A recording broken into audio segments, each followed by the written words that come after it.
Nick and Danielle. Woo, Nick and Danielle. Oh my God. They were my surety. I knew for sure they were going to get married no matter what, because they were just, I just knew they were going to get married. They did get married.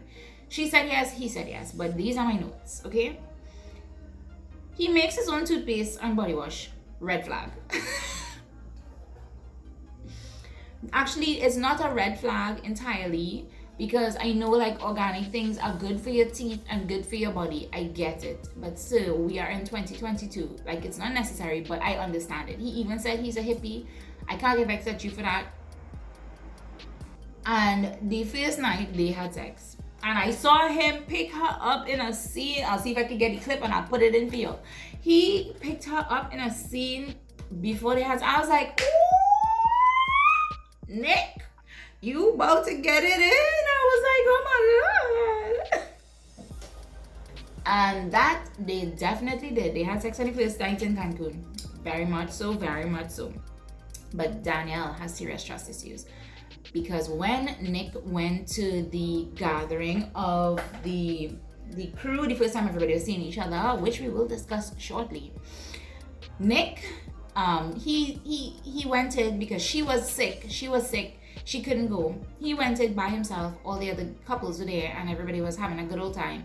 When he came back to the room, she was telling him how she can't trust him, and she saw him talking to another girl, and he was like, I did not have to go. He said that. He was like, I told you I did not have to go. I could have stayed with you. But what I got from that was that she told him, no, you should go. But then when he comes back from going to where you told him to go, you have an issue. You are a self-sabotager. Danielle is a self-sabotager. She will see everything going well for her and get in there and just turn it around, and all of a sudden it comes back out like mush, like a mess. She has some serious. She needs to go to therapy. She needs to go to therapy and work on her issues, her insecurities. She needs to develop her self-esteem and her self-confidence, because that is affecting the way she is living. That is affecting her relationships 100,000%. I literally wrote, Danielle is self-sabotaging. Her mom even said that. When Nick met her family, her mom said that she's a self-sabotager. She has a tendency to overthink things and turn it into something that it's not. They had some arguments on the show, and I was like, why is this argument even happening? Apparently Nick was going through some stuff with his family on the day with his family and friends on the day that he met Danielle's family and friends. And after the day was done and they got back into the car to go back home, he was complaining to her about the issues that he was having with his family and friends. And she took that and said that he was basically ruining the evening or something, because he was complaining about the issues he was having with his friends.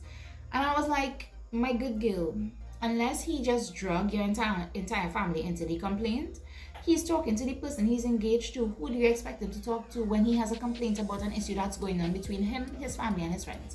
You are the person that he's supposedly getting married to, so aren't you the person he's supposed to come to when he's having an issue? And basically, because of the day and because of the timing, she turned that into an entire argument about how she felt like he didn't prioritize her and the family and her family and everything on that day because he had issues going on simultaneously. That is mad people action. You need to go to therapy. You need to go to therapy, because you will break every good thing that has come into your life with that attitude. I also do think that Nick is very defensive, and when he says something and the words don't necessarily, okay, so when he says something and she doesn't interpret it the way that he's saying it, he gets really defensive, and it kind of comes across as very arrogant, manipulative, and controlling. Because if that's just not what you meant, say no, that's not what I meant. You don't need to get defensive. But then again, I'm not dealing with Danielle, and she is a nutcase by herself. So God bless the two of you, but you don't need to get that defensive, okay? Also, Nick is a starter. I wrote that there. Nick is a starter. Because at the couples event, when everybody was meeting everybody for the first time in Cancun, obviously Mallory was there with Sal, and Jarette was there with Iyanna. He was the shit starter because he was by himself. He is a bacchanalist. Nick is a bacchanalist. He was there pushing things.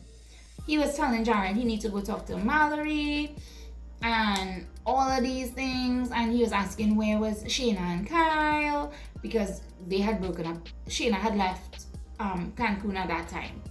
So it was like you wanted to be a shit starter, and then even when they were in Chicago and Nick and Danielle was talking to Shayne because Shayne came to the other meetup with all the people from the pods when they were in Chicago, the one that Jarette and Iyanna threw. Nick was telling Shayne, well, why don't you go talk to Kyle? And not Kyle, no. When he was talking to Shayne and Natalie, he was making it look like Natalie didn't want to leave Shayne alone because she didn't want Shayne to come get her. And I was like, get Shayne, I mean, and I was like, sir, you're being you need to stop. You need to stop with the comments. You're being a bit much. You need to quit because you're doing too much. You are a starter. You are a starter, Nick. Sal and Mal. I knew from the beginning that Mallory did not love this man. She said it. She even tried to prove it. She did not love this man. I wrote down, she's not attracted to him, but says she is. She was not attracted to this man. She even said it when she was talking to Jarette. When they went to the couples thing in Cancun, she was like, she is such a guy's gal, as in she likes to hang out with the guys. She wants to go grab a game. She wants to hang at the bar. She wants to do these outings. She's the outdoorsy, the fun one. She is that type of person, and Sal is not that guy. Sal is a sensitive, ukulele playing, stir fry making, singing to you, my love. He's that kind of guy. I mean, he's a sweetheart. He's a sweet, sweet guy. But that is not the guy that Mallory wanted. And I said that from the beginning. And she as well should have said, this is not the guy for me. Because we all saw it. Chemistry cannot be faked. But they had sex. They had sex the first night. And I was shocked. I really didn't think that they would. But they did.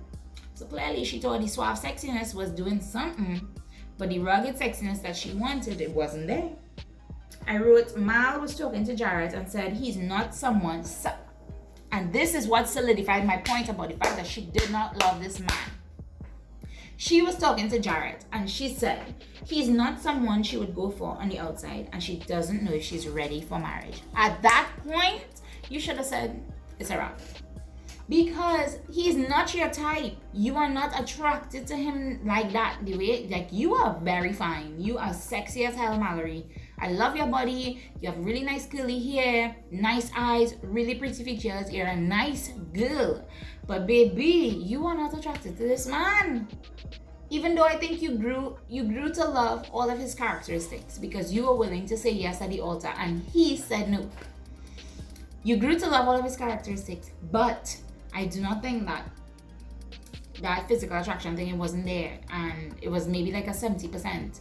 And no, I will watch your reunion and I will see what it is, because Sal either, because Sal was egging you on. The whole world thought Sal was in love with you more than you were in love with Sal, and it turns out at the end of it all, you love Sal more than Sal loved you, and that's some Sal ain't either. With his damn ukulele. He wanted to leave Cancun when he saw Mallory and Jarette talking. Now Jarette, you lost some points here for me, but then you bounce back. Because I know when Iyanna sees that, she'll feel some type of way and y'all will have an argument. And y'all will probably discuss this at the reunion. So I'm really going to watch the reunion tonight so we could film another chitty chat video tomorrow. You were not supposed to have that conversation with Mallory. It was not supposed to get that deep. You disrespected your wife. You were telling her shit about the fact that that's not the ring that you wanted, and I know you wanted a gold ring because you asked. You were basically trying to tell her that you were the better guy for her. Let's be very real here. We're not gonna bullshit around. You were trying to tell Mallory that you were the better choice for her, but she chose Sal. That's what you were trying to do. You were trying to rub salt in her wound. And because you had a conversation with Mallory, she and Sal had an argument over the fact that you made this comment about the ring, and she was like, well, if it doesn't work out, she doesn't have to get married. I mean, you were also a shit starter in that instance, because you should have never you should have never had that conversation in the first place. And I love you and Iyanna, so, you know, you are my breakout star in the show. You are a man's man, and I love that. I love your characteristics. I love how you portrayed yourself on Love is Blind season 2. You were my breakout star. You and Iyanna were the couple to beat. Also, Sal tried to pick up Mallory. Mallory's a thicker girl, okay? Sal is a slimmer guy. He tried to pick up Mallory and run with her on the beach because he saw Shayne do that with Natalie. And I was like, sir, Natalie's a thicker snicker. You can't do that. And I'm not body shaming because I love Mallory's body. But you tried to pick up a thicker girl and you fell. Also, Sal's ex or some girl that Sal was involved with showed up at his sister's place, and Mallory decided to use that as an opportunity to sleep in the next room. And when I saw that happen, I was like, Mallory, you do not like this man. It was just another nail in the coffin of Mallory not liking this man. Because if a girl who was involved with my fiance now showed up at his sister's house, what does that have to do with him? How do I automatically blame him? Now, I can have a conversation with him and I could tell him, well, why would she think that y'all were an item? It warrants a conversation. It warrants an argument, a disagreement even. But you're going to sleep in the next room. You're just looking for any excuse to get away from this man. It seems to me like you're just looking for any excuse to get away from this man because you do not love him. Why can't y'all see these things? I can see it. Like in the moment, just leave it alone. Why? You don't want to be hated by America? This is your life you're playing with. Marriage is a serious thing. And then when it was time for them to get married, her sister was talking to her in the room when she was getting dressed. Her sister, who has not been supportive of this, by the way. And her sister was asking her, if you see yourself with Sal 5 years, 10 years down the line, and her answers were just not very genuine, and it was very bland, it was very nonchalant, it was very, yeah, I definitely see it. I can totally vibe with it. It was like, when you're talking about somebody that you love and somebody say, well, where do you see all the next 5-10 years? You want to say, oh my God, we're going to be married, we're going to have this, we're going to have that, we're going to have our house, we're going to have our kids, we're going to do this, we're going to do that. That's what you expect, no? Yeah, that's what you would expect, but that's not the vibe that she gave off. Mallory and Sal, I said from the beginning, y'all would not get married. I really thought that Mallory would be the person to call off the relationship and not Sal, but it turns out that Sal caught up on the bullshit and he called it off instead of Mallory. Sal is full of shit. He tries to portray himself to be such a gentleman, but really, sir, you are full of shit, and I did not appreciate it. And even speaking to her family at the wedding, it was very corny, and I was like, sir, please, like if I was her family, I'd be like, shut up, and leave us alone. You hurt my sister, and you hurt my cousin, or you hurt my friend, or whatever. Last but certainly not least, Jarette and Iyanna.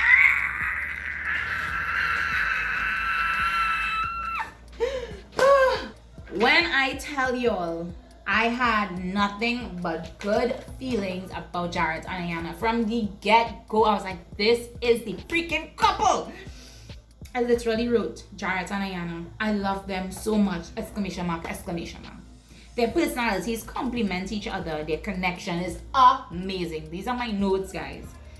Her laugh is a little annoying, which it is, but I love her. I love their dynamic. The only fault I had was I wrote Jarette was flirting with Mallory when they met in Cancun, and that's what I was talking about earlier with the ring thing. But boy, oh boy, I was like, oh my God. Jarette and Iyanna, they are perfect together. They are perfect together. I get that she needed reassurances, and it came off a little annoying, but I get it. It wasn't overbearing, and I love how he handled it every single time she brought it up. It was never about him being on the defensive. It was never about him being arrogant. It was never about that. He was always very calm. He gave her reassuring answers, even when she was asking questions about Mallory. And I was like, I understand how she feels, because basically she was second best.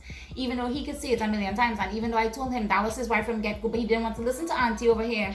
He wanted to go test the waters with Mallory. At the same time, Iyanna is your wife, B. Iyanna is your wife, B. That's the one. I said that. And you know what made me? I cry. When I tell you I bawled because before their wedding, when she met his parents, his father was so proud, and I was like, his father was so proud. His stepmom was so proud. Even his sister went with her to look at dresses. And it's like, oh my God, I love this. His friends were very supportive. I loved all of it. And when he met her parents, obviously they're gonna give him the 9 degrees. She's an adopted only child. Come on, expected. But when it was for their wedding, his father was the minister. One, amazing. That's one green flag. Check. Two, his friends were also very, very supportive. Another green flag. Check. Three, her parents prayed with her. I literally wrote, they prayed, y'all. They prayed. They prayed. And I was like, oh my God, if this isn't from God, I do not know what else is. This has to be Jesus. Just validating everything that I was saying. They jumped the broom. And I was like, that was so black. And I love it. Like, that was so black. That was blackly black. And I loved every minute of it.